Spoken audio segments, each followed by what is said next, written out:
Privilege motion के तौर पे दिया गया।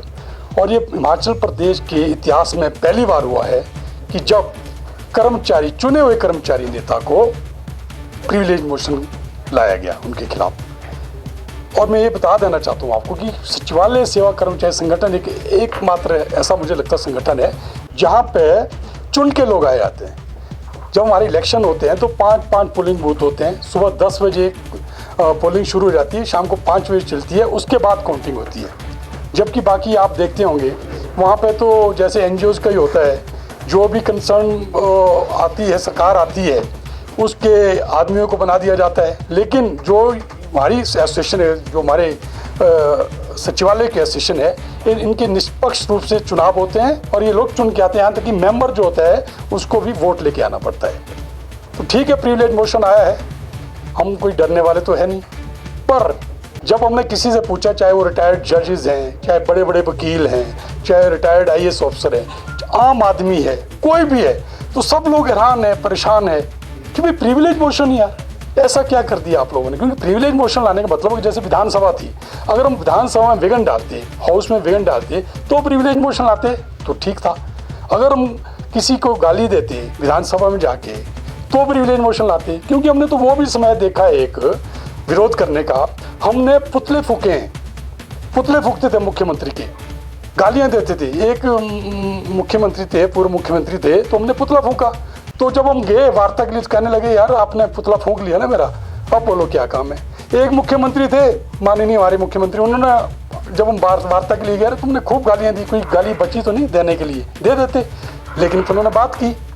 इसी तरह पूर्व मुख्यमंत्री हो, मैं भी आपको ताज़ा बताता हूँ, पूर्व मुख्यमंत्री श्री जयराम जी, उनको हमने एक बार गिरफ्तार किया, क्योंकि लोगों ने मेरा गिरफ्तार किया। यहाँ पे कुछ लोग बाहर से आ रहे थे, ट्रिब्यूनल से आ रहे थे, तो लोगों ने मेरा गिरफ्तार कर दिया।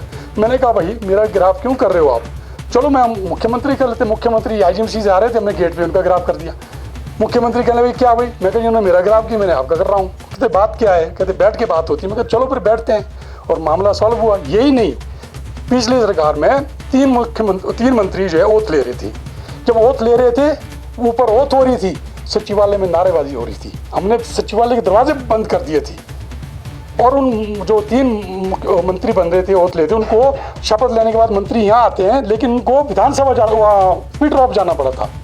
लेकिन तब भी हमारे ऊपर कोई कार्रवाई नहीं हुई थी। जब हमने अपनी बात रखी, माननीय मुख्यमंत्री, तत्कालीन माननीय मुख्यमंत्री मान गए कि ठीक है यार, दोनों तरफ से कहीं ना कहीं कम्युनिकेशन गैप था, तब भी हमें मेमो तक नहीं आया। आज देखो क्या हो रहा है, पूरे प्रदेश क्या देश भी जानता है कि ये जो सरकार बनी है कर्मचारियों की बदौलत बनी है ना। और आज कर्मचारी पे इतनी बड़े बड़े प्रिविलेज मोशन, मेमो, एक हमने गेट मीटिंग की, गेट मीटिंग में आज तक कभी मेमो नहीं आई, हम लोगों को मेमो आ गई। आज क्या कहते, कुछ बात हो गई, किसी ने हमारे खिलाफ बोला, हमने भी उसका जवाब दिया, तो प्रिविलेज मोशन लाया गया। तो ठीक है, अब कुछ लोग जितना आप कुचल सकते हैं हमें। वार्ता का रास्ता खुला है, अब अगर सरकार आपको बुलाती है या आप भी पहल कर सकते हैं कि बातचीत हो, उसके माध्यम से आपको कोई समाधान होता दिखाई दे रहा है? बिल्कुल, अगर वार्ता को बुलाते तो करें ना वार्ता, हम करने को तैयार है। वार्ता करने कौन नहीं चाहता है, क्योंकि किसी भी समस्या का जो समाधान है वो सिर्फ और सिर्फ वार्ता है, संवाद है। अगर संवाद होगा तो निश्चित तौर पे बड़ी से बड़ी समस्याओं का हल होता है। इसका क्यों नहीं हो सकता है? अब क्यों नहीं संवाद करना चाहते हैं, क्या बात है? पर हम आभारी हैं जो हमारे और भी मंत्री है, किसी भी मंत्री ने नहीं कहा, किसी भी एमएलए, उन्होंने जानते हैं यार कैसे सरकार आई है, सिर्फ और सिर्फ एक। क्या लग रहा है, एरियर और डीए आपका लटका पड़ा है, अब सरकार कह रही है कि आर्थिक संकट नहीं है हिमाचल प्रदेश में, तो उम्मीद लगी आपको भी कि हिमाचल प्रदेश में जब आर्थिक संकट नहीं है तो आपकी जो ये डिमांडें हैं ये पूरी हो सकती हैं, या सरकार छुपा रही है आर्थिक संकट को? देखिए नहीं यार, मैंने कहा कि हर समस्या का समाधान संवाद है। आप बुलाओ ना, हम बताते हैं। अगर आर्थिक स्थिति खराब है, होती है, घर की आर्थिक स्थिति खराब होती है, उसका क्या होता है, बैठ के बात की जाती है, कैसे हमने आर्थिक स्थिति ठीक करनी। हम बताएंगे, हम कोई बाहर के लोग थोड़े हैं यार, हम इसी परिवार के, और माननीय मुख्यमंत्री हमारे मुखिया है, हमें बुलाएं, हम बताएंगे कि कहाँ से पैसा आ सकता है। देखिए जो डीए है या डीए एरियर है, डीए है और पेस के एरियर है, देखो ये देनदारी है, कमाया है लोगों ने। अगर ठीक है आर्थिक स्थिति खराब है तो हम बताएंगे इसका क्या हल हो सकता है, हम कोई जबरदस्ती थोड़ा ना मांगेंगे। आर्थिक स्थिति ठीक है, खराब नहीं है, नहीं, कुछ लोग कोई कि कभी कहते हैं कि खराब है, कुछ लोग बोलते हैं ठीक है, तो बैठ के बात होगी ना। हम बताएं, हम हमारे साथ देखो जो हमारे ये डिप्टी सेक्रेटरी हैं मैम, है ना, ये भी डिप्टी सेक्रेटरी रैंक के हैं, सभी लोग डिप्टी सेक्रेटरी रैंक के हैं, secretary rank, additional secretary rank के भी हमारे साथ है, हमारे कर्मचारी अधिकारी एडिशनल सेक्रेटरी रैंक के। आपको क्या लगता है संजीव जी की सरकार आपसे वार्तालाप नहीं करना चाहती है इस मामले को लेकर? अब ये तो आप लोगों को ज़्यादा मालूम होगा, क्योंकि हमें कहा गया कि हम वार्ता करेंगे। मैं कहा ठीक है, हम भी इंतज़ार कर रहे हैं, तभी हम नहीं गए। देखो हमारा लास्ट जो जनरल हाउस हुआ था 23 तारीख को हुआ था, तो उसके बाद तो हम तो भाई कमीज़ और ट्राउज़र में आ रहे हैं कि शायद कब बुला दें माननीय मुख्यमंत्री, क्योंकि हमें तो जीन और टी शर्ट पहनने की आदत है।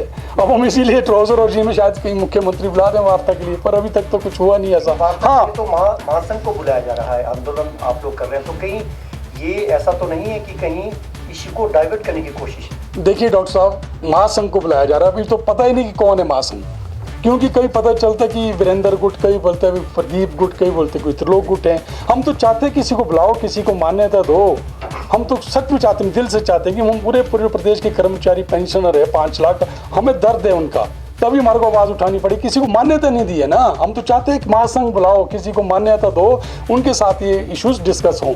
लेकिन अब जब हमारे ऊपर जो मेमो हो गया है, प्रिविलेज मोशन आ गया है, इससे तो पूरे प्रदेश के जो कर्मचारी है, आम कर्मचारी या पेंशनर ही नहीं, आम आदमी आज आहत है कि ये क्या है, आवाज़ दबाई जा रही है।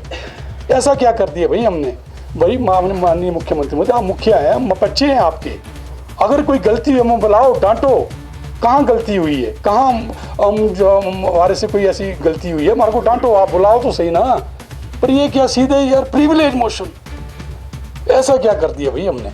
आपकी आवाज को दबाने की कोशिश हो रही सरकार? नहीं, मुझे नहीं, मेरी आवाज़ या हमारी सचिवालय वालों की आवाज़ नहीं, मैं आपको साफ बता देता हूँ, ये आवाज़ आज पूरे प्रदेश के कर्मचारियों की और पूरे प्रदेश के पेंशनरों की और जनमानस की आवाज़ बन चुकी है। मैं सच बता रहा हूँ आपको, आप मेरा मोबाइल देखेंगे ना साहब, आप कुछ डिटेल में पता चलेगा। जब मैं लोगों से मिल रहा हूँ ना, कर्मचारी पेंशनरी आम लोग भी बोल रहे हैं गलत हो रहा है, गलत हो रहा है आपके साथ, पर कहते अपनी आवाज़ को कहते अब धीमा नहीं मत करना। मुख्यमंत्री स्वागत करते हम, बिल्कुल हितैषी है। देखिए इन्होंने बहुत बड़ा निर्णय लिया, पहली कैबिनेट में निर्णय लिया कि इन्होंने ओपीएस को बहाल किया, बिल्कुल इन्होंने संदेश दिया था कि हितैषी हैं। लेकिन जैसे कि लोग बोले, कुछ लोगों के हाथों में खेल रहे हैं, जो हितैषी थे कर्मचारी के, आज उन्हीं कर्मचारी पे इतने बड़े बड़े वो ले आए, प्रिविलेज मोशन वगैरह ले आए, तो गेट मीटिंग के लिए मेमो देना शुरू कर दिया।